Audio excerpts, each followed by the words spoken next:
కరంగానే రాస్తూ ఉన్నారు సార్.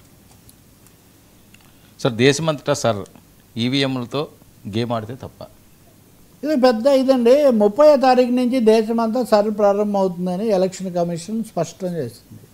అంతకుముందేమో ఈ నెల మొదట్లో సెప్టెంబర్ 1న రాష్ట్రాల ఎలక్షన్ ఆఫీసర్స్తో సమావేశం జరిపినప్పుడేమో 10-15 రోజుల్లో ఈ విషయంలో మీకు క్లారిటీ ఇస్తాము, మీరు సిద్ధంగా ఉండండి అని చెప్పారు.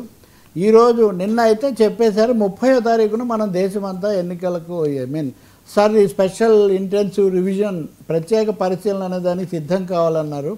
దేన్ని కట్ ఆఫ్ డేట్ దేన్ని తీసుకోవాలంటే 2002-8 మధ్యలో ఎక్కువ రాష్ట్రాల్లో గతంలో పరిశీలన జరిగింది.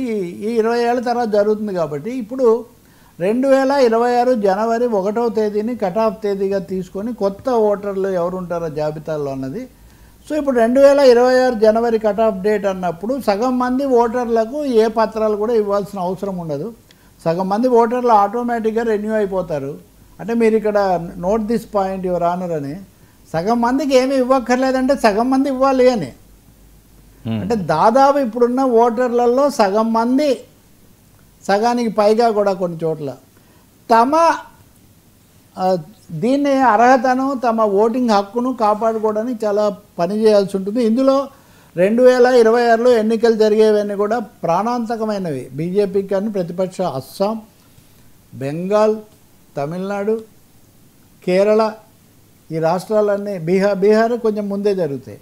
సో ఇలాంటి సమయంలో ఇది రావటం అన్నది నిజంగా ఒక పెద్ద దీనిలాగే ఉంది, అగ్ని పరీక్షలాగే ఉంది ఇరుపక్షాలకు కూడా. రాహుల్ గాంధీ ఓట్ చోరీ అది చాలా భారీ ఎత్తున జరుగుతూనే ఉంది. దాని మీద రకరకాల స్పందనలు. మొత్తానికి రాహుల్ గాంధీ కదలిక తెచ్చాడని అయితే ఈరోజే నేను ఇందాక ఇండియన్ ఎక్స్ప్రెస్లో చూస్తున్నాను.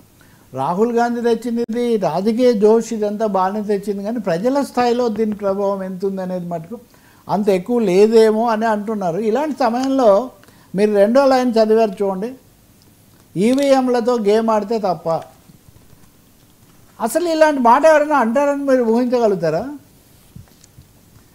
ఈ మాట అన్నది ఎవరంటే ఢిల్లీ ముఖ్యమంత్రి రేఖా గుప్తా.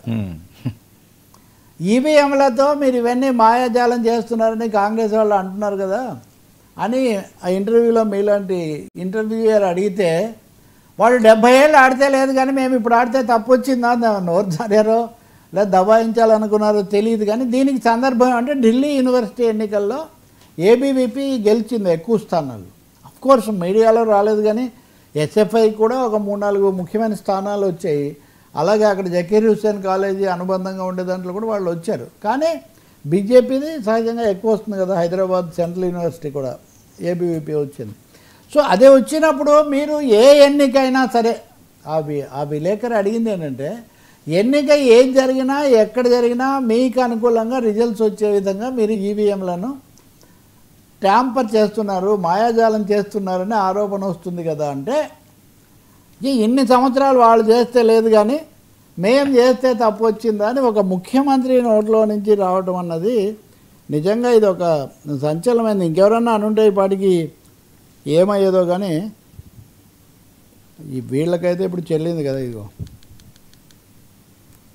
बीजेपी वो सब ईवीएम हैक कर रहे हैं, चुनाव आयोग आपके साथ है हर जगह, इसलिए आप जीत हासिल कर। जब तक 70 साल से वो कर रहे थे ईवीएम हैक तो कुछ नहीं हो रहा था, हमने कर लिया तो बुरा लग गया, ये सही है मामला।